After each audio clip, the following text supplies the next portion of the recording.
नमस्कार दोस्तों, मैं पायल दिल्ली से। हम बुक कर रहे हैं दोस्तों animals and the after life. आइए चलते हैं अपनी यात्रा में आगे बढ़ते हैं। आज हम डिस्कस करेंगे चैप्टर 17 और 18।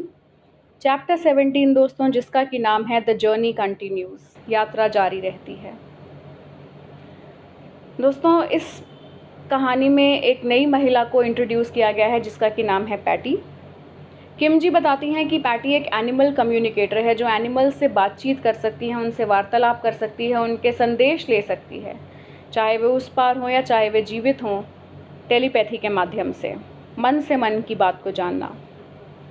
तो दोस्तों इस तरह से कहानी स्टार्ट होती है कि जब भी किम के घर में कोई नए मेहमान आते हैं, किम की लाइफ में चूहों का बहुत बड़ा रोल है दोस्तों। सबसे ज़्यादा उसके घर में चूहे हैं।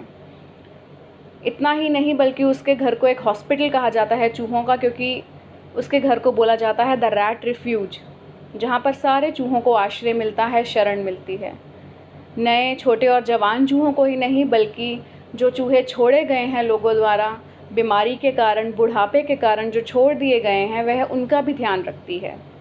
जो छोटे और नए चूहे होते हैं उनको तो नए घर मिल जाते हैं और वे अपने नई फैमिलीज़ में चले जाते हैं, पर किम सभी का ध्यान रखती हैं, चाहे वे बूढ़े हों चाहे वे जवान हों। तो दोस्तों ये कहानी ऐसे शुरू होती है कि किम के घर में जब भी कोई नए चूहे आते हैं तब वे पैटी को हमेशा कॉल करके पूछती हैं कुछ उनके बारे में, कि वह उनके बारे में जानकर कुछ बताएं। तो इस बार जब किम पैटी को कॉल करती हैं तब पैटी और कुछ बताने की बजाय सीधा छूटते ही फ़ोन पर यह पूछती हैं कि जोई कौन है। किम जो है असमंजस में पड़ जाती है, क्योंकि जोई नाम का कोई चूहा उसकी लाइफ में कभी था ही नहीं, ना तो उसके रैट रिफ्यूज में था।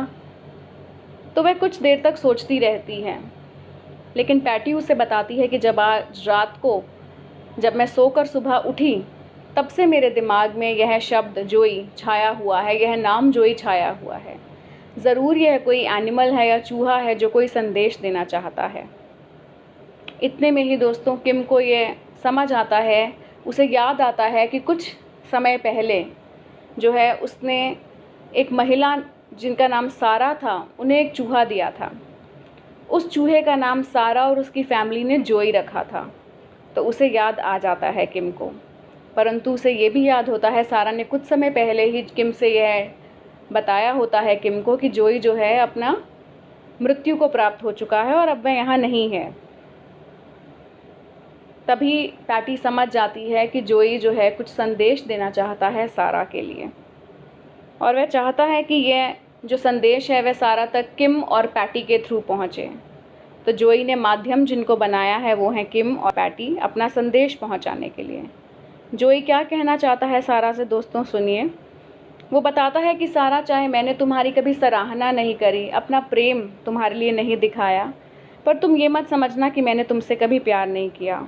मेरे दिल में तुम्हारे लिए एक बहुत ख़ास जगह है और वह हमेशा रहेगी, क्योंकि मैं जानता हूँ कि तुमने मेरी बहुत अच्छी देखभाल करी, मुझे बहुत प्यार दिया जब तक मैं तुम्हारे साथ था। वह उसे आश्वस्त करना चाहता है कि वह जहाँ भी है वह बहुत खुश है, वह स्वस्थ है। किम ये सारा संदेश सारा को देती है और सारा उसका मैसेज सुनते ही यह जान जाती है कि यह 100% जोई ही है। दोस्तों वह इतनी श्योर कैसे होती है कि ये जोई है, क्योंकि जोई का जो नेचर होता है वह वास्तविकता में ऐसा ही होता है, ना कभी प्रेम दिखाने वाला, ना कभी सराहना करने वाला।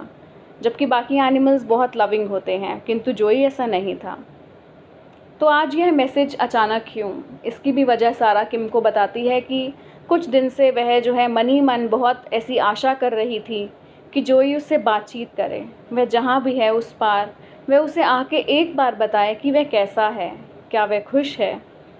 तो दोस्तों इसीलिए जोई उस पार से यह संदेश किसी भी तरह सारा तक पहुंचाता है, जिसका कि माध्यम उसने किम और पैटी को चुना होता है।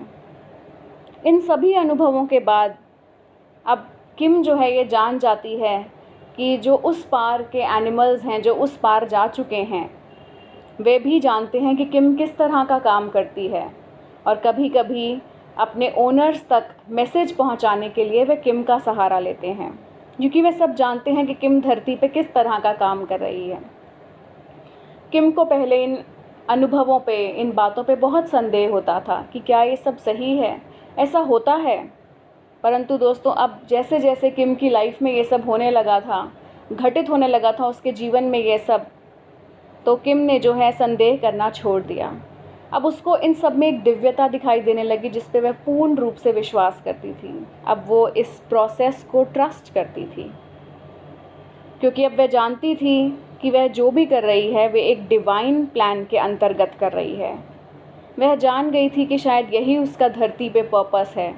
उसे अपना सोल पर्पस क्लियरली नज़र आ रहा था। पर वह ये भी कहती है कि ये सब कभी भी प्लान्ड नहीं होता, यह सहज रूप में बस हो जाता है। और वह कहती है कि ये सब मेरे जीवन का एक अटूट हिस्सा बन चुका है। अब मैं किसी पे संदेह नहीं करती, हमेशा मेरा हृदय एक आभार से जो है परिपूर्ण रहता है। मैं हमेशा थैंकफुल रहती हूँ जीवात्मा जगत को, जहाँ से मुझे मदद मिलती है, जहाँ जो हमारे प्रिय एनिमल्स चले गए हैं उस पार, वे मेरी मदद करते हैं मेरा काम करने में, उसे साकार करने में। शायद मैं उनके बिना ये सब ना कर पाती हूँ। आइए चलते हैं चैप्टर 18 की तरफ, जिसका कि नाम है the hard part is letting go, handling grief. जब हमारे प्रिय एनिमल्स हमें छोड़कर चले जाते हैं तब हम उस शोक से कैसे उभरते हैं, उस दुख को कैसे समाते हैं अपने अंदर और उससे कैसे उभर कर आते हैं। क्योंकि जीवन तो दोस्तों चलायमान है, किसी के लिए भी नहीं रुकता। तो यह जो कहानी है शुरू होती है जॉनथन से। किम बताती हैं उनके पास एक बहुत प्यारा चूहा होता है जॉनथन। बट जैसे कि वह हम सभी को बताती हैं कि जॉनथन, चूहों की जो लाइफ है वो बहुत कम होती है धरती पर। तो इसी तरह जॉनथन भी बहुत बीमार हो जाते हैं बूढ़े होने के कारण। अब वे रुक रुक कर सांस ले रहे हैं, उनकी सांस अटक रही है।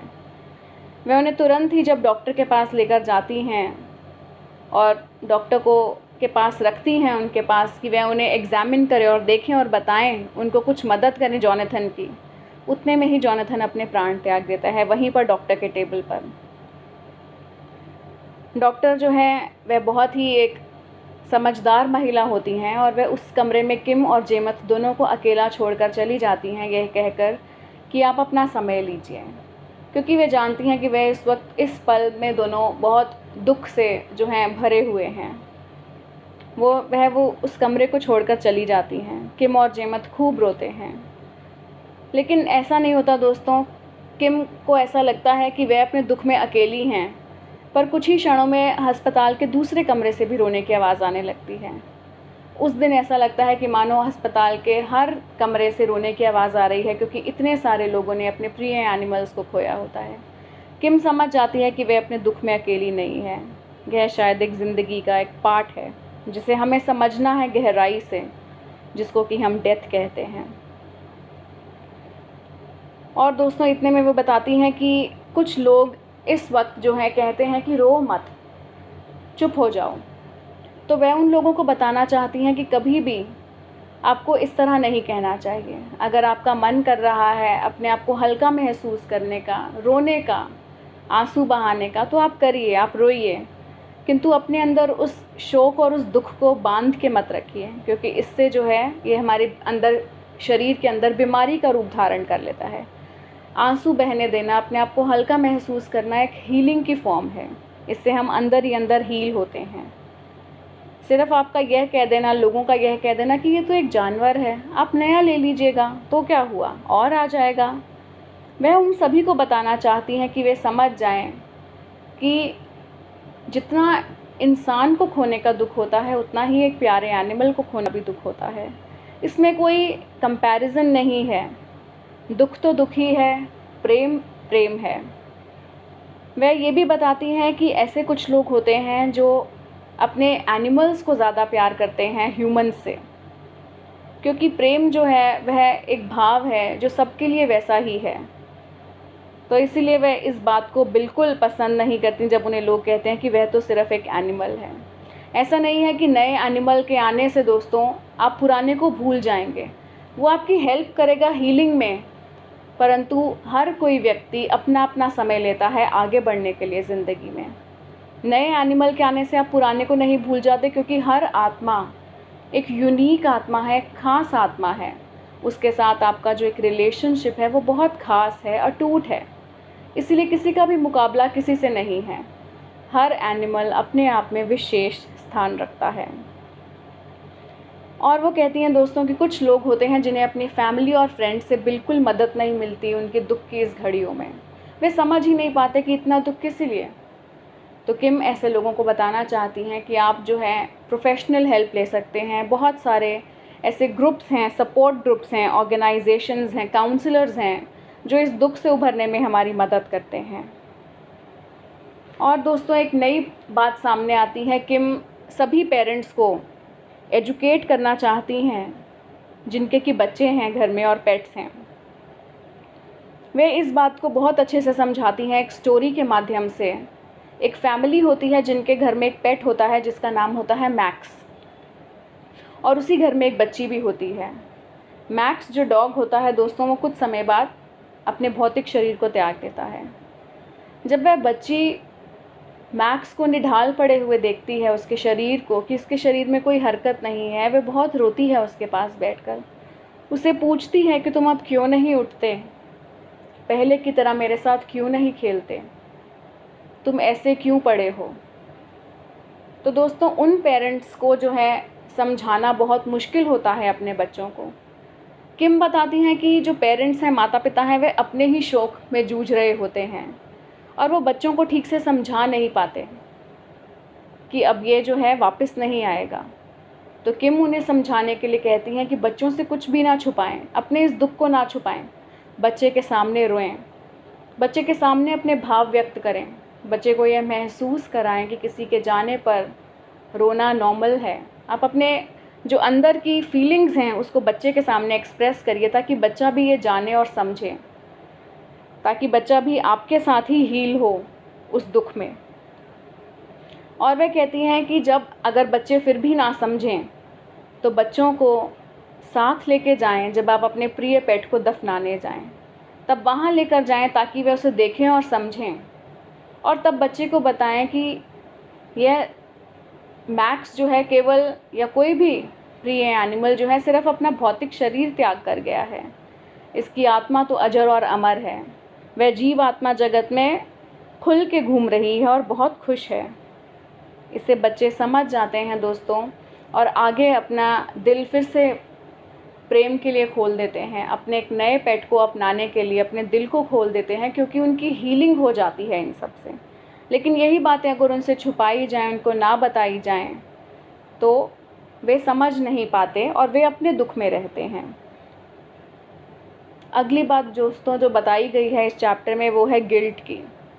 गिल्ट एक ऐसी फीलिंग है जिसको हम कहते हैं कि जैसे समझिए कोई पाप किया हो, जिसे आपको लगता हो कि मैंने कोई बहुत गलत चीज़ करी है। और ये पेट ओनर्स के साथ अक्सर होता है। जब उनके पेट्स जो हैं बूढ़े हो जाते हैं, उम्र के साथ साथ जब उनके जाने का टाइम आ जाता है, तब उनके लिए पेट ओनर्स के पास एक दोस्तों ऑप्शन होती है इच्छा मृत्यु की। अब उनके लिए ये बड़ा ही एक दुविधा का काम है। क्योंकि जब उनके जानवर, अगर वे अपने प्रिय पेट्स को ज़िंदा रखेंगे तो वे देख रहे हैं कि वो उनके सामने दुख में तड़प रहे हैं, और अगर वो उन्हें इच्छा मृत्यु दिलवा देते हैं तो वे सोचते हैं कि क्या हमने इनके लिए काफ़ी नहीं किया, शायद ये और जीवित रह जाते। तो वे हमेशा इस दुविधा में रहते हैं, हमेशा इस पाप की फीलिंग से बंधे रहते हैं कि हमने शायद गलत किया। उन सभी को किम बताना चाहती हैं कि आप ये याद रखिए कि जब किसी को अपना भौतिक शरीर त्यागना होता है, उसका एक समय होता है जिस पर हमारा कोई कंट्रोल नहीं होता, हम वहाँ बेबस होते हैं। तो इसलिए हमें ये समझना चाहिए कि जिस भी स्थिति में हम जो भी करते हैं वो हमारा बेस्ट होता है, क्योंकि हम हमेशा उनसे बहुत प्रेम करते हैं, इसलिए हम कुछ गलत कभी कर ही नहीं सकते। तो इसलिए कभी भी अपने आप को इस धारणा में मत रखिए कि मैंने शायद बहुत गलत किया, क्योंकि ये बहुत दुखदाई होती है, ये क्षण बहुत दुखदाई होते हैं। और दोस्तों किम जी हमें आगे बताती हैं कि इस गिल्टी की फीलिंग को लेकर जो है हम आगे नहीं चल सकते, इसलिए हमें इसे त्याग देना चाहिए, वहीं छोड़ देना चाहिए। क्योंकि कुछ जानवर जो होते हैं वे तभी अपने शरीर को त्यागते हैं जब उनके मालिक उनसे थोड़ी दूर चले जाएं। वे अपने आप को कोसते हैं कि मैं इसे और थोड़ी देर अपनी गोदी में रख लेता या इसको सहला देता, पर मैं क्यों गया। पर हम ये नहीं समझ पाते कि ये भी एक प्लान का ही पार्ट है, कि वे तभी जाते हैं जब आप उनको कुछ समय के लिए छोड़ कर जाते हैं, ताकि आपको उतना दुख ना हो। वे तभी जाते हैं जब आप उन्हें छोड़कर थोड़ी देर के लिए गए हों, आप थक गए हों, तभी वे जो हैं अपनी आखिरी सांस ले लेते हैं। ये सब जो हैं एनिमल्स जो हैं जानबूझकर करते हैं ऐसा, क्योंकि वे हमें उस दुख से बचाना चाहते हैं और वे चुपचाप उस वक्त अपने प्राण त्याग देते हैं। तो दोस्तों, हमें ये हर वक्त समझना चाहिए कि हमें जो है उनकी मदद करनी चाहिए हमेशा जाने में और शरीर त्यागने में। हम हमेशा क्या करते हैं, बेग करते हैं, उनसे प्रार्थना करते हैं कि मत जाइए, अपना शरीर मत छोड़िए। किंतु किम जो है अपने इतने सारे अनुभवों के बाद, क्योंकि किम का जो घर है वो रैट से भरा होता है, इतनी मृत्यु जब किम देखती है तब वह जान जाती है कि डेथ एक डेथ नहीं होती, वो किसी चीज़ का अंत नहीं है, वो एक नई शुरुआत है। डेथ एक ट्रांजिशन है, एक आगे की यात्रा है। तो इसीलिए हमें अपने सारे पेट्स की मदद करनी चाहिए, उनको अपना शरीर त्यागने में। उनको हमें बताना चाहिए कि यह शरीर तो सिर्फ़ एक वाहन है, आत्मा अजर और अमर है। हमें उनको यह समझाना चाहिए कि वह लाइट की तरफ जाएं, वह अपनी आगे की यात्रा पर जाएं, जहां उनके बाकी मित्र जो हैं उनकी इंतज़ार कर रहे हैं। कुछ लोग दोस्तों जो हैं सोचते हैं कि वह मर जाएंगे अगर उनके प्रिय एनिमल्स चले गए उन्हें छोड़ के, तो पर यह एक बहुत ही गलत बात है। ऐसा किसी को नहीं कहना चाहिए। क्यों? क्योंकि ये जो जीवन है यह एक वरदान है। हर किसी को हमें यह समझना है कि अगर आपका प्रिय एनिमल आपसे पहले चला गया है तो इसका कोई कारण है, और अगर आप यहाँ धरती पर रह गए हैं तो उसका भी एक कारण है। हर चीज़ एक कारण के तहत होती है, एक डिवाइन प्लान के तहत होती है। हमें ये बात समझनी चाहिए। इसीलिए किम कहती हैं कि जो भी पेट्स ओनर हैं, जितने भी लोग जानवरों को प्रेम करते हैं, उन्हें यह बात जाननी चाहिए कि किस तरह से हमें उन्हें भेजना है। किम कहती हैं, मुझे अंत में यह समझ में आ गया कि गुड बाय किस तरह करना है। अपने नन्हे दोस्तों को गुड बाय करना अब मैं सीख गई हूँ। मैं जान गई हूँ कि वह जीवात्मा जगत में बहुत खुश होंगे, और मैंने ये सबसे दुखदाई क्षण होता है, परंतु मैंने ये सीख लिया है। सबसे मुश्किल लेसन है ये, पर मैंने यह सीख लिया है। धन्यवाद।